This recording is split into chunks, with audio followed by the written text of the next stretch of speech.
Good morning, everyone, and welcome to your morning report for Friday, 28 March 2025. This is Robert standing in for Mike again. Mike will be back Monday. Let's start with inside the Beltway. So yesterday, President Donald Trump issued an executive order, and he's directing the federal government to cancel contracts with another law firm, this time Wilmer Hale, and also revoke the law firm's security clearances and bar the firm from federal buildings.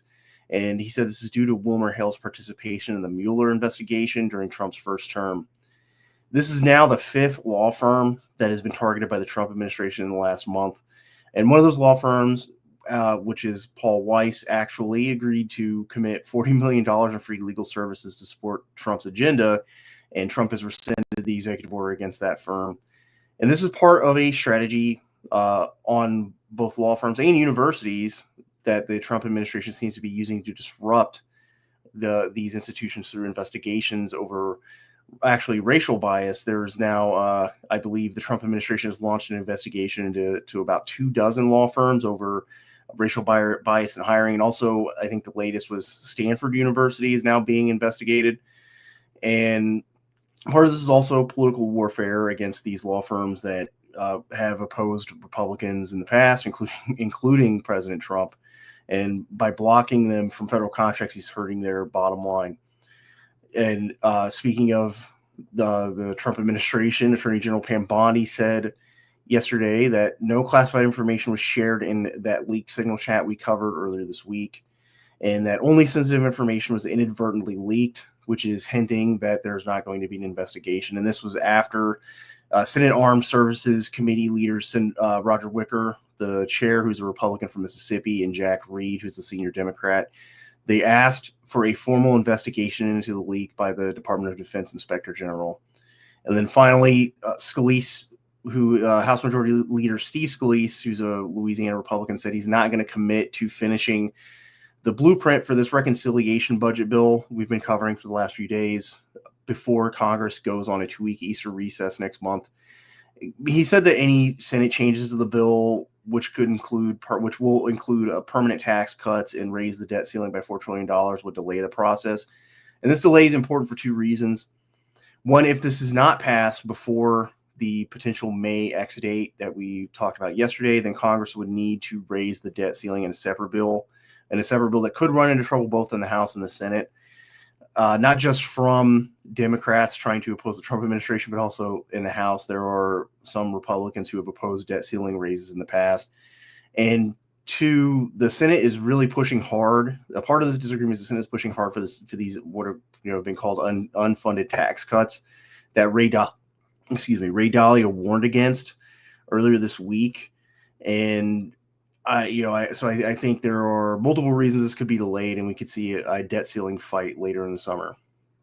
And then finally, moving on to the roll-ups for today.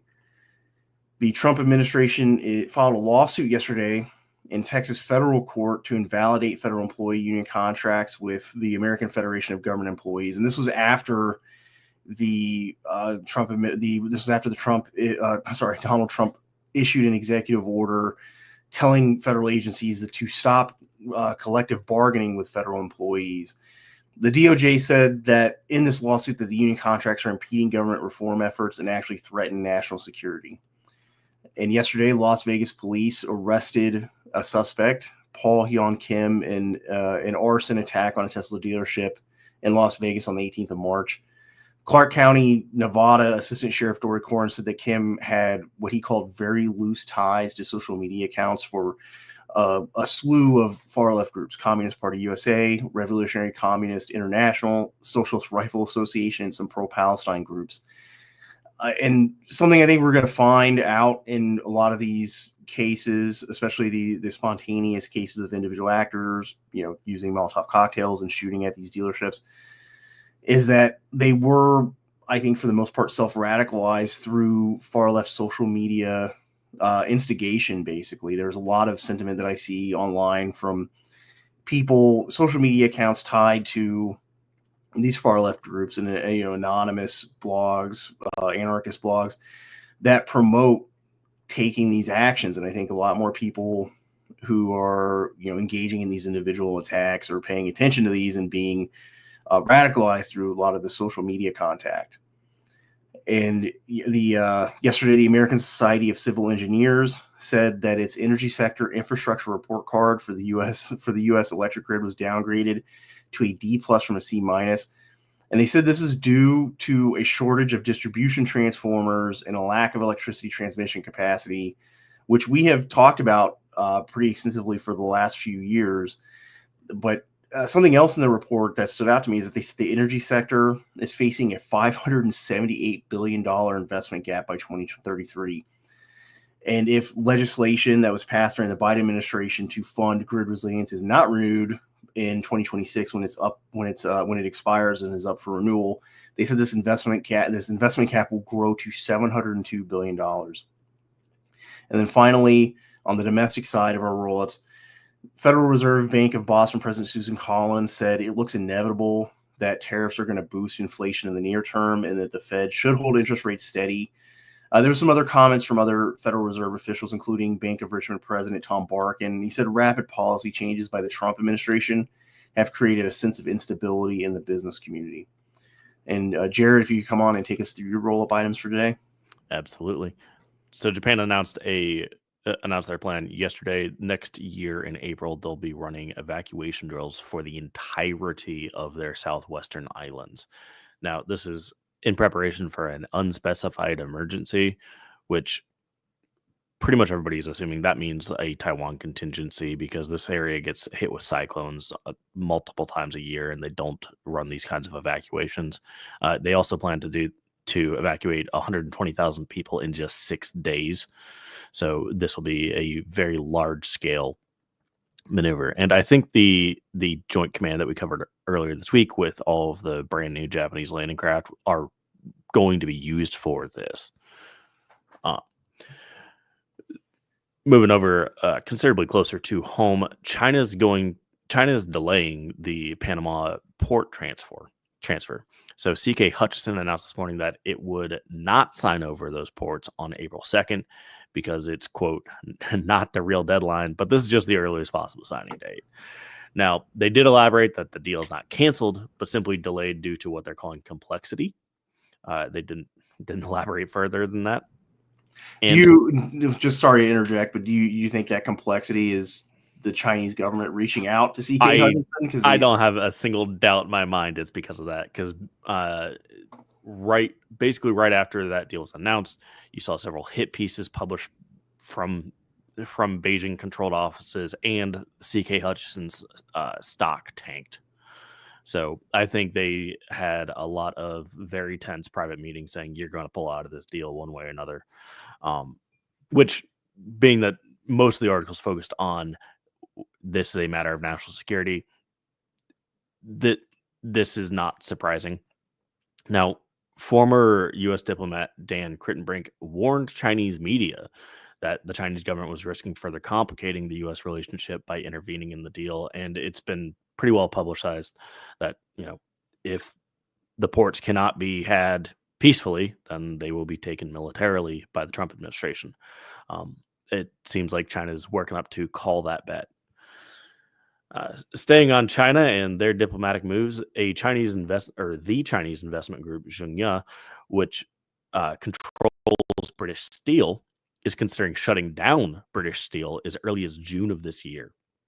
Zhongye cites tariffs, challenging market conditions, and environmental costs relating to how high carbon steel is produced. So basically ESG.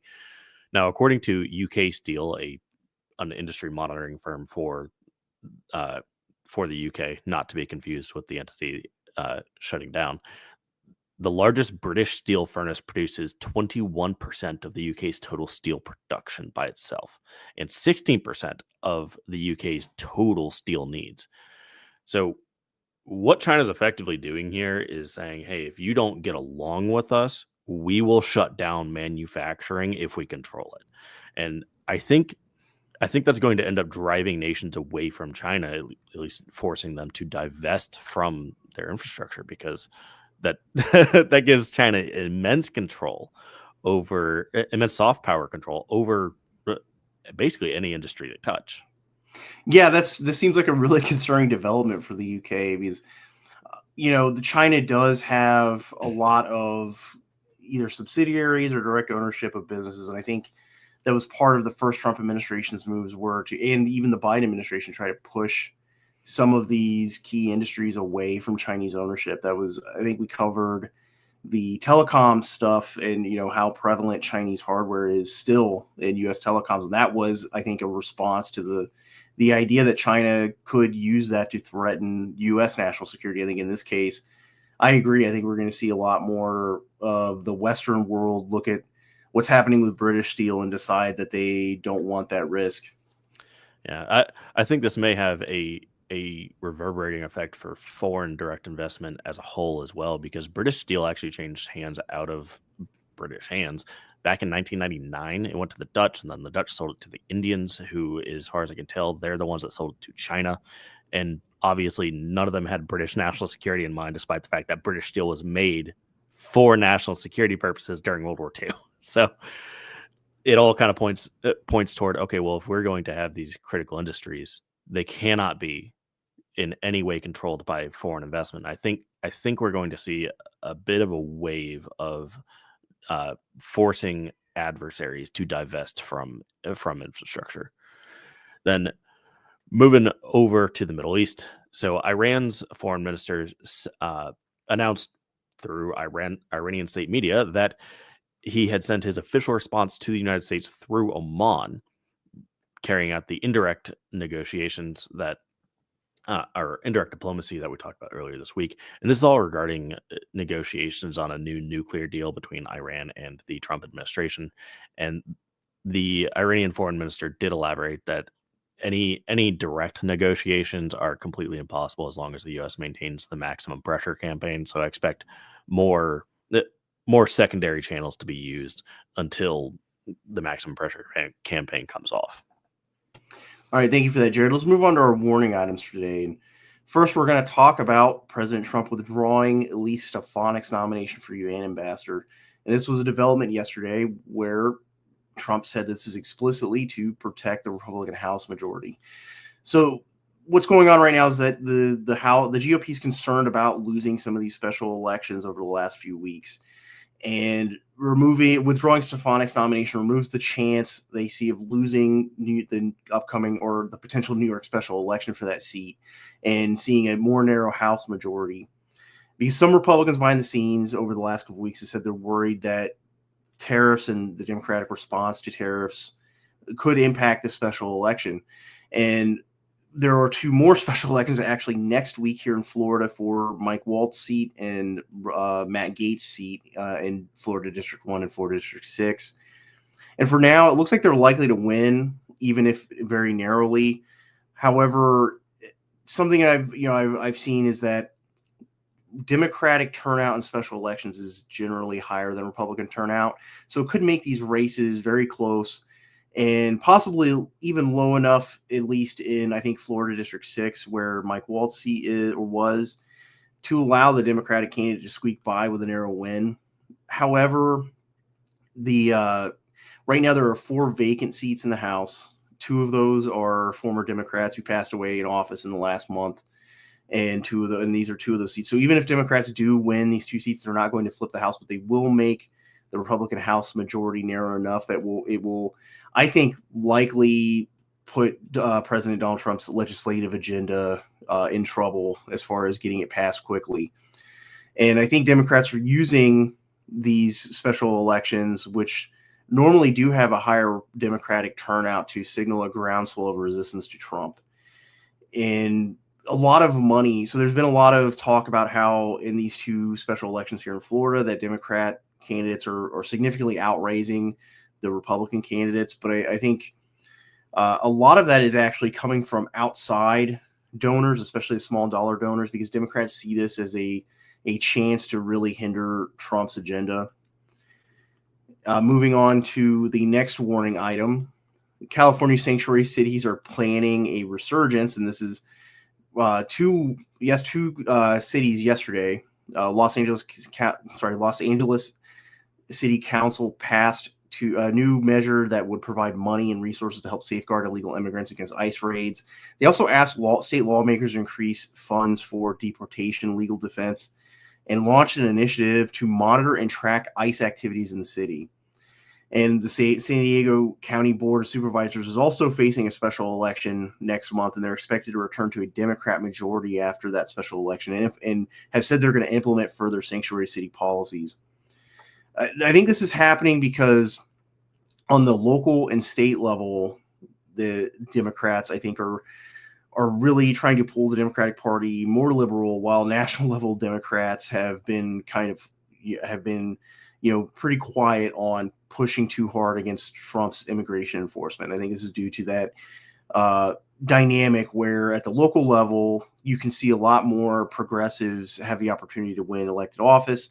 And at the national level, you have a lot of Democrats who run in swing districts or in red states in statewide races, like in the Senate, where they are, pulled much more towards the center. And I think what's also happening here is that while Trump directed the DOJ to start up this sanctuary city working group and start targeting sanctuary city and state officials with criminal and civil charges, I think these local Democrats, especially in California, look at what's happening in the district courts with the Trump administration, and they're emboldened by the temporary restraining orders and injunctions against Trump's actions from these district courts. So I think they're expecting if there are civil charges brought against them, like there were against the New York City Council, they are expecting that the courts will side with them and at the very least delay any kind of civil or criminal action from the Trump administration until after he's out of office. And then Jared, if you come back on and take us over to your warning item. Going back to the Philippines, Secretary of Defense Hegseth announced with his Philippine counterpart that the U.S. is actually going to deploy the Nemesis anti-ship missile system and several unmanned surface vessels to Balikatan this year. Now, this is a very big deal because the Nemesis, as you can see on the slide, is a Navy Marine Corps system, and the Marine Corps publicized early last year, maybe the year before, that it had a Pacific-based pre-positioning plan, and I think they're likely going to leave the Nemesis system in the Philippines following Balikatan. Now, this is going to significantly enhance the U.S. forward deployed presence and threaten Chinese surface combatants out to about 100 nautical miles from the Philippines, which you can see just about touches Taiwan at the closest point. And these Nemesis systems are not anything to be scoffed at. Each one comes with 18 two-tube launchers. So in a single wave, you're talking about 36 anti-ship missiles, which are all capable of at least disabling, if not destroying, a ship. In addition to that, the missile they're compatible with is used by plenty of Asian allies, and as far as I can tell, it appears to actually be mass produced, and it's certainly simple enough to be mass produced as well. So I think this is going to certainly raise China's hackles quite a bit. We're going to see probably a follow-on diplomatic rush from China, the same way we saw with the Typhoon missile system. All right, thank you for that. Or do you have anything to add, Jared? Nope.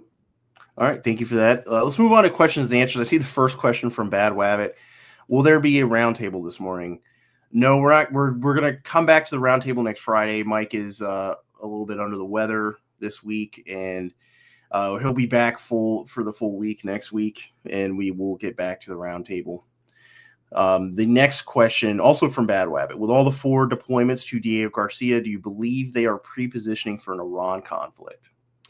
I answered this earlier this week. I still don't think so. Leading up to Balikatan, which is an enormous exercise, it involves the Philippines, most of our Asian allies, including now Japan. This should be the first year that they actually directly participate. Basically, every branch of the U.S. military is involved. I think what is going to happen there is we're seeing a shift from European bases over to the Southeast Asian area. And there are a ton of exercises leading up to that as well, that people participating in on their way there. That's not to say it's not sending a message. You put that kind of force anywhere, and everybody that's on the wrong side of America is going to look at that and be worried.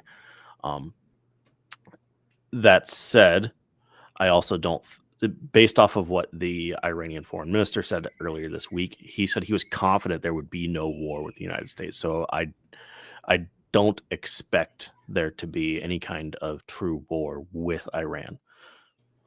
All right. Next question from Mark R. And please, if you have any questions, please put them in the chat with a Q. Who allowed Americans to go into China originally?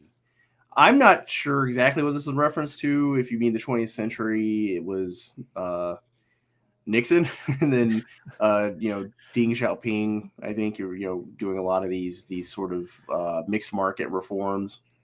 But yeah, if you're asking who allows China to buy businesses and critical businesses inside of Western countries, well, I think part of that is just there was a general during the 90s, after the end of the Cold War, there was this idea among U.S. policymakers and foreign policy experts that opening up trade with China would politically liberalize China too. So you saw a lot of this, manufacturing offshoring to China, more foreign direct investment from Chinese companies over here in the U.S.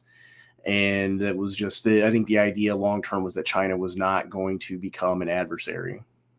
Yeah, it also kind of depends on how original you want to go. We were involved in the spheres of influence back in the 1800s, and China is still upset about that. They have a list of 8 nations they wish to seek revenge on, and ironically, maybe ironic for now, but Russia's on that list. So that is something that's brought up fairly frequently in diplomatic circles. I've noticed is the American side is pushing, hey, Russia, don't forget China wants revenge on you too.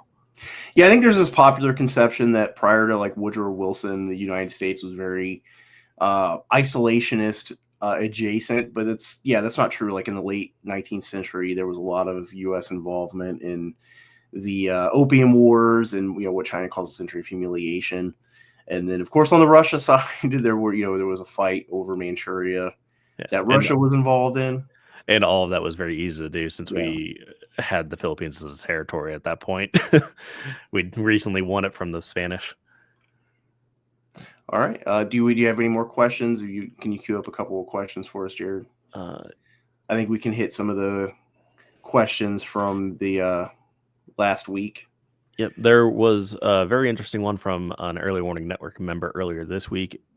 So Jason Shin writes, if FEMA were to be eliminated in favor of the states taking up the slack, does that mean that the states would also have sole responsibility for funding disaster preparation and response? I don't think it necessarily means that there wouldn't be no federal money. And then in this case, I also think I don't think FEMA is going to be eliminated right now. There's been, I think Kristi Noem said, we're going to eliminate FEMA at some congressional hearing or something like that, or some meeting like this week. But what the Trump administration seems to be doing is wanting to push a lot of the actual decision making down to the state and local level, and keep some of the funding, the federal level funding, available. This one I think we can both tackle here. This is from Bad Wabbit. Has anything come from Trump's directive of building more ships? Is there a status update on that? From what I've seen, it's been mostly fact finding on, okay, how do we actually do this, and nothing concrete yet. Not to say that, that's not a good step on the way, just that it's not like they're laying down shipyards right now. Yeah, I think this is, again, like a long-term issue. Like the shipbuilding, the degradation of like U.S. shipbuilding was not done quickly. And same thing with like the actual U.S. cargo ship capacity, like the sea lift capacity. I think if I remember right, during the first Gulf War in the 90s, the U.S. sea lift fleet was multiple times the size it is now. And, U.S. shipbuilding was much stronger. And so that deterioration happened over the course of like 2 decades. So I think my best estimate on this, like educated estimate, is that we'll probably see this in the timeline of a few years. I think industrial developments since World War II, where you're talking like a 7-year timeline, I think that's improved enough that we're not talking a decade, but probably at least a couple of years. before we start to see real improvements on U.S. shipbuilding. All right. And she actually just issued a follow-up question. How are the new endeavors in starting up our steel production going? Any update? I think there's still a fight over the U.S. steel purchase. Like the Trump administration doesn't want Nippon Steel to buy. They're actually siding with the unions on the steelworker union on this one. So I think this is also going to come down to the tariffs on steel and aluminum. With the Trump administration's goal, I think, has been pretty explicitly stated that the tariffs are meant to spur domestic production. And that's the theory behind tariffs, is that if you make imports more expensive, that creates room for domestic industries to have an actual profit margin. And so I think we have to see.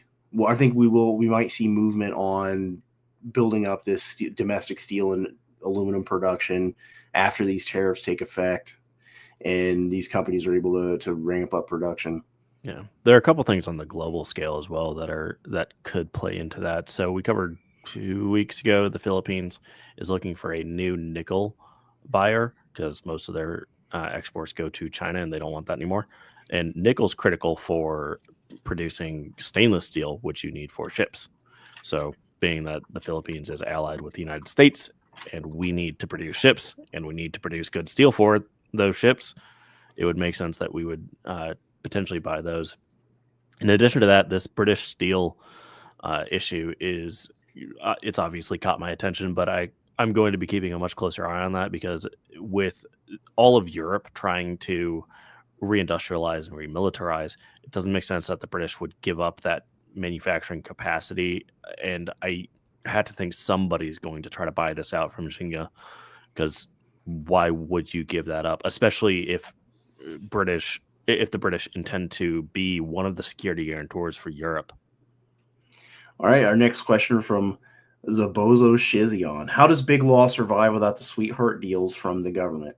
Well, I think that's the point of these executive orders, is to put pressure on Big Law, especially because some of these firms declined to represent people in the Trump administration that were being threatened with disbarment and even criminal charges post 2020 election.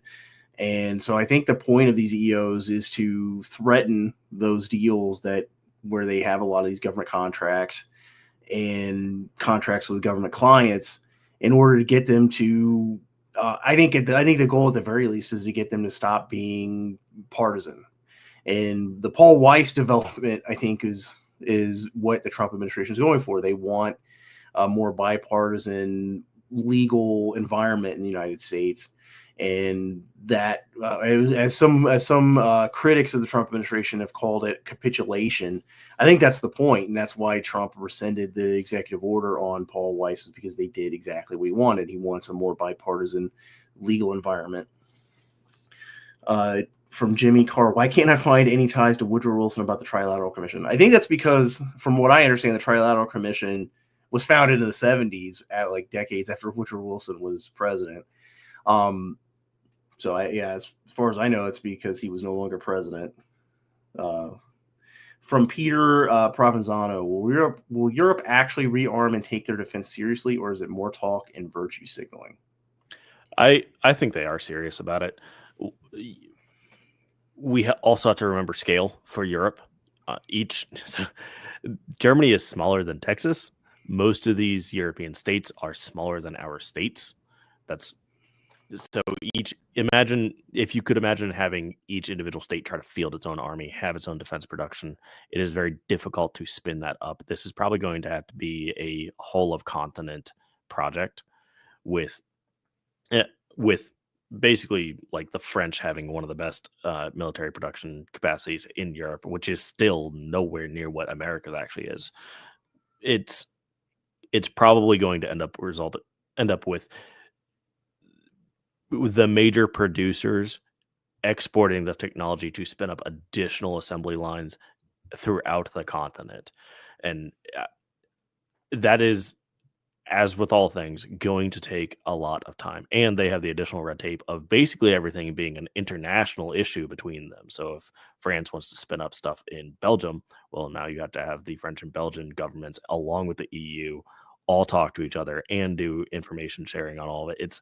It is complicated. It will take time. And that doesn't even begin to address the issues with just general industry. How do they make their own steel? All that they will have to build those supply lines. I don't see them making any kind of good headway on that within the next few years. I think they're serious about it, and I think part of that is the Trump administration. Marco Rubio, I think, basically said that the status quo for the U.S. State Department's interactions with foreign countries has changed. Part of that is also with our allies. And so the Europe and Canada, I think, are looking for another source of domestic political legitimacy. And part of that is this threat, what they say is a threat from Russia against Europe. So I think they are serious about increasing European defense. All right, our next question from Bad Wabbit again. Earlier this week, the Democratic Republic of Congo offered Trump a mineral deal in exchange for a security agreement. A month ago, South African diplomats were kicked out of the U.S. Looking forward, what do you see for the African continent? So that's kind of two questions. I'll hit the Congo piece, DRC piece first. The DRC is offering, we actually covered that before it broke into the mainstream. They're offering us mineral deals for some of the highest quality copper in the world, and I believe they have some pretty significant cobalt reserves, along with other critical minerals that are actually on our critical minerals list. But they did not initially do it for security concerns, rebel concerns in their country. They offered it saying we want China out of our supply chain. So that's actually what is happening there, and I think we are offering security just to get basically secure those mines in order to actually extract those minerals. That's very, very, to use a colloquial term, bullish, in my opinion, for American foreign policy in Africa, because historically DRC was not on our side. They were very pro USSR. They were one of the first countries to actually flip. I believe they used to be called Zaire. This is a very good sign for it. Now, as far as the South Africa situation goes, I've seen South Africa say they want to renew ties with the United States. They just don't want to get rid of their ambassador. And the reason we kicked him out is because he was saying things that are fundamental to South Africa's current founding myth. So they are kind of in a tough spot of not being able to replace him because they believe all the same things he said. But at the same time, they do need us. We're their second largest trading partner, if I remember right. And conversely, I haven't seen this brought up yet, we need them as well. In fact, the whole world needs South Africa to remain stable. They produce about 60% of the world's entire cobalt. They have about 60% of the entire world's cobalt production and reserves. And cobalt, just like nickel, is critical to making stainless steel, which you need for shipbuilding. So if South Africa destabilizes, nobody's producing ships, not without going in there and just taking what they need. All right. Staying on the South Africa topic, also from Zaboza Shizion, will America go the way of South Africa and Rhodesia? Well, I think a few years ago, or a couple of years ago, when Harrison was still with us, I said something to the effect of, a trend of global South Africanization. I don't think the United States is going to be as drastic, and part of that is just the political dynamics in America versus South Africa. I don't foresee the African National Congress was explicitly a Marxist backed by China and the USSR. I think it was two different factions. The ANC, Mugabe and Nkomo, were backed by the USSR and China, just like with Rhodesia. The Zanla and Zipra were backed by USSR and China, and they were minority white governed states. I don't see that happening in the U.S. like something on that scale where we see communist-backed, revolutionary groups overthrowing the U.S. government. As far as the conditions in South Africa right now, where you're seeing like intermittent power, high crime, stuff like that. I mean, this was something I think I said at the beginning of the year. My concern going forward, biggest concern for 2025, is we start to see more of these local level governments and state governments kind of lose the monopoly on use on force, like in legitimacy, because there are things like in California, constant infrastructure thefts, people pulling down power lines to get the copper. We're seeing that in Texas. We're seeing the West Texas oil field thefts, and the Trinidad Agua apartment takeover in Colorado, and I think it was one in Dallas where they took over old dilapidated hotel building. I think that I think the danger of that is really the loss of legitimacy potentially for local governments, and their kind of a pullback of law enforcement to, city cores, and creating this kind of no man's land in the outskirts, the rural areas and the counties and stuff, potentially, as we see more of this third country or transnational criminal organization activity in the United States. But the Trump administration, I think, is emboldening at least some of these local and state governments to target these TCOs and cartels and stuff. But it is a major obstacle.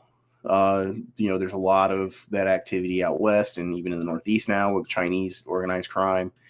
Right now, I am probably optimistic on the U.S.'s chances of not turning into South Africa. Yeah, I think kind of building off of that for the level of optimism, one thing to keep in mind with South Africa, as with all things, is scale. The South Africa used to be a nuclear state. They had nuclear weapons with probably at least the best Air Force in the region, if not one of the best on the continent. They were a top tier military force, and it just came out this week that they have 6 remaining aircraft. Yeah. So like, what is it? They it's have like no nukes after a South African Air Force officer basically sabotaged their entire Air Force. They have basically just enough to run their president around and not enough to do anything else.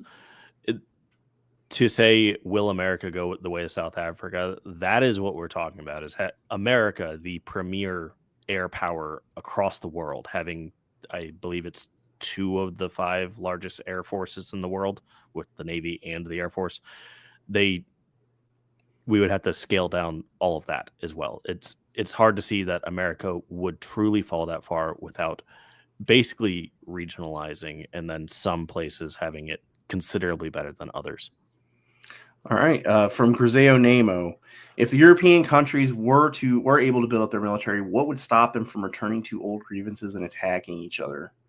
Well, my first thought is they are all focused on Russia.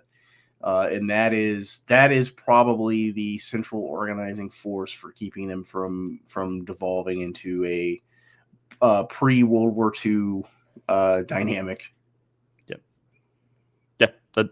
That's really it.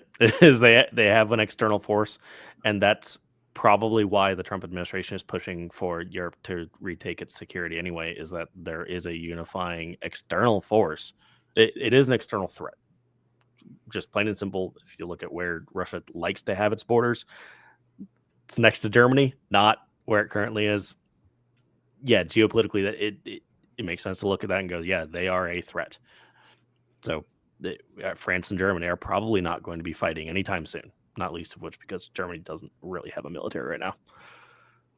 All right. From Bad Wabbit, follow-up question. I thought he was kicked out due to the issue with South African farmers. Didn't Trump make a special exception for farmers who want to migrate here? I think it was actually because I think the explicit reason was that he made some negative comments about the Trump administration. But I will say the Trump administration coming out on the side of South African farmers is kind of surprising in U.S. foreign policy history. Like during the 20th century, during the Bush Wars, with Rhodesia, now Zimbabwe, and South Africa, the United States actually came out on the side of the revolutionaries, of the communist-backed groups, against Rhodesia and South Africa. South Africa did have kind of a reprieve during the Reagan administration a little bit, but that was just not getting hammered as hard as they did by Carter. And so this is like I think a significant change in the U.S. foreign policy view of the South African countries, in that they are, they did provide, or they did say they were going to provide like a special refugee status for South African farmers.